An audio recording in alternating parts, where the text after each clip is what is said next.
Buying Power, A History of Consumer Activism in America. Buying power comes from a term that was used by one of the groups I look at called the League of Women Shoppers. Their slogan was, "Use your buying power for justice."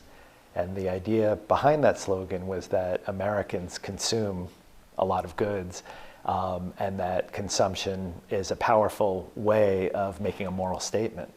And in my book, I try to extend that idea from the League of Women Shoppers, who existed in the 1930s and 40s throughout all of American history, to argue that Americans have consistently used their buying power for political and moral and ethical purposes.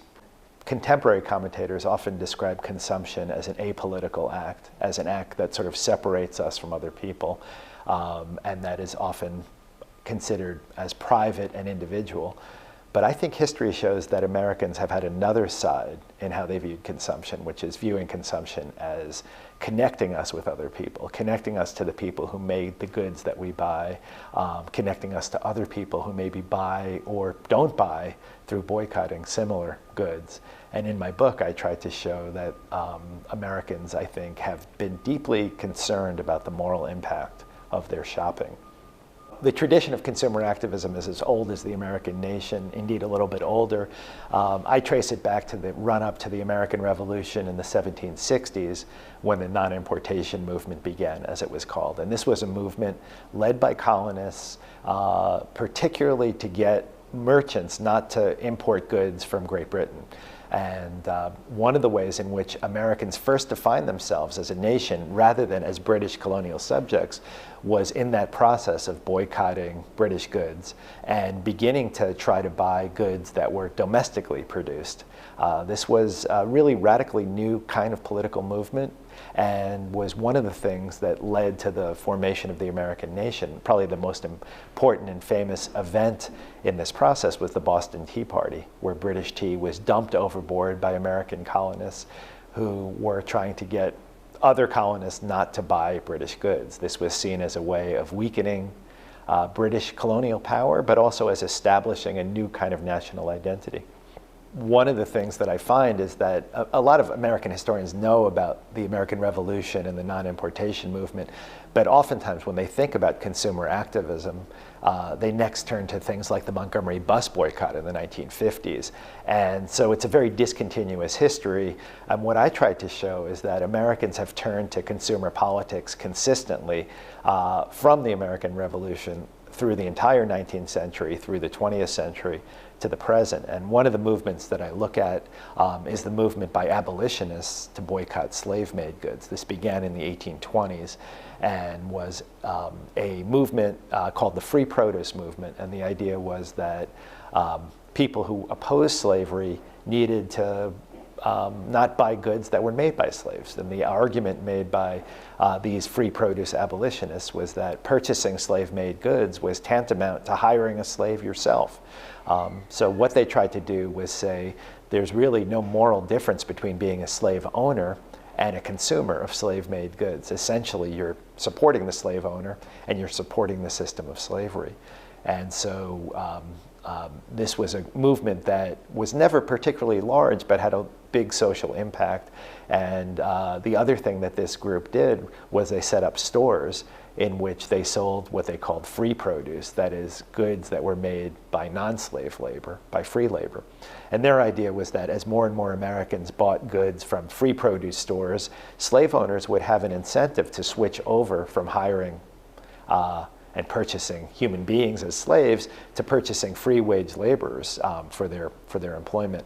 The movement never succeeded. The free produce stores were not economically successful, but I argue in my book that they set an important precedent of not only the boycott, which had gone back to the American Revolution, but also what today we call the boycott, which is to kind of try to not only punish those who are doing things you don't like, but to reward those who are doing things that you do like. And the free produce stores were among the first in human history that I've discovered that did that. For a lot of consumer activists, there was no difference between buying power and political power. Buying power, they argued, was a kind of political power, not the only kind of political power, but they argued that in a society that was no longer a subsistence society, in other words, Americans were not making goods for themselves. We were a market-based society from the very early 19th century.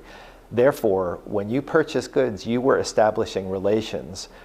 These were invisible because you didn't see the farmer who grew the wheat that you bought to make the bread that you bought, or the butter that you used, or the clothing that you wore, or eventually the technology that more and more Americans were buying.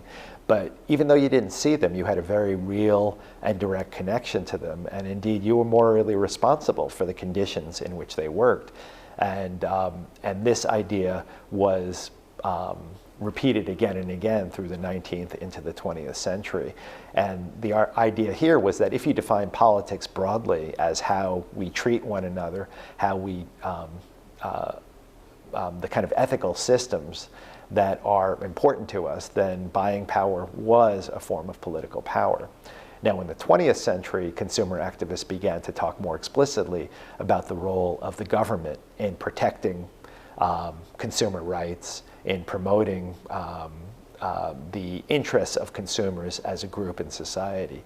But even before that, consumer activism was deeply political, I argue. In fact, in my book, I call consumer activism an American political tradition.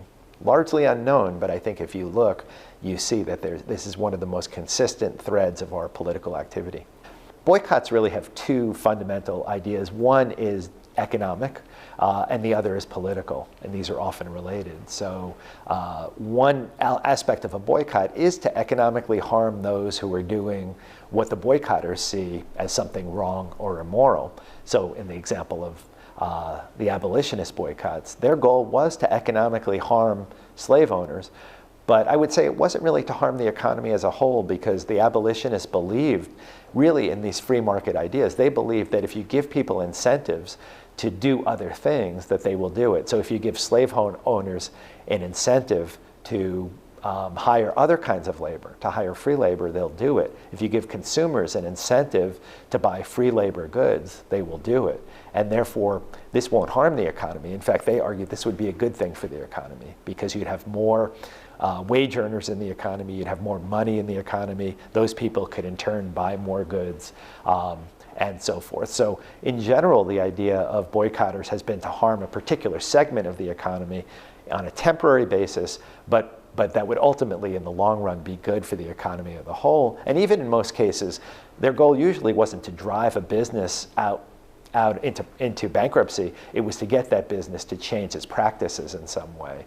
And so they often tried to do that. Now, you do see extreme examples of boycotts where there's a lot of personal animus, and they do want to harm a particular business man or corporation. But by and large, the attitude of boycotters has been, if this person changes what they do, we'll be happy to spend our money there. There's nothing personal in this. This is more, again, a matter of ethics and morals. But oftentimes the other side of boycotts is to raise consciousness about an issue. So many other boycotts, the goal has been partly to have this economic impact, but oftentimes to let Americans know that they have a connection to a moral issue. So an example of that might be the United Farm Workers grape boycott, which was very popular beginning in the late 1960s through the 70s for many decades thereafter. In 1971, there was an article in the New York Times that estimated that more than 17 million Americans were acting in solidarity with this boycott. And I think the idea of that boycott was not so much to harm the grape and lettuce growers in California, but to really raise awareness about the problems that migrant laborers were facing, the very, very bad work conditions, the dangerous conditions, the unhealthy conditions, and to get Americans to be concerned about something that most people, when you go into a grocery store, your grapes or your lettuce looks beautiful. You don't necessarily think about the connections between you and the person who grew those, and the pesticides that might be harming them and their children. And the whole idea of that boycott was to really get Americans to think about that. And I think that was an example of a boycott that succeeded more at the political level than the economic level. One of the things that the internet has done has made it much easier for people to get together across big distances and organize boycotts, boycotts, and other forms of consumer movements. So if you look online, you can discover hundreds of boycotts that are going on as we speak. And about every year or two, there's a boycott that kind of captures the American imagination, sometimes for a brief period, other times for a longer period. And it is a way that I think Americans continue to express their political views. Was the Occupy movement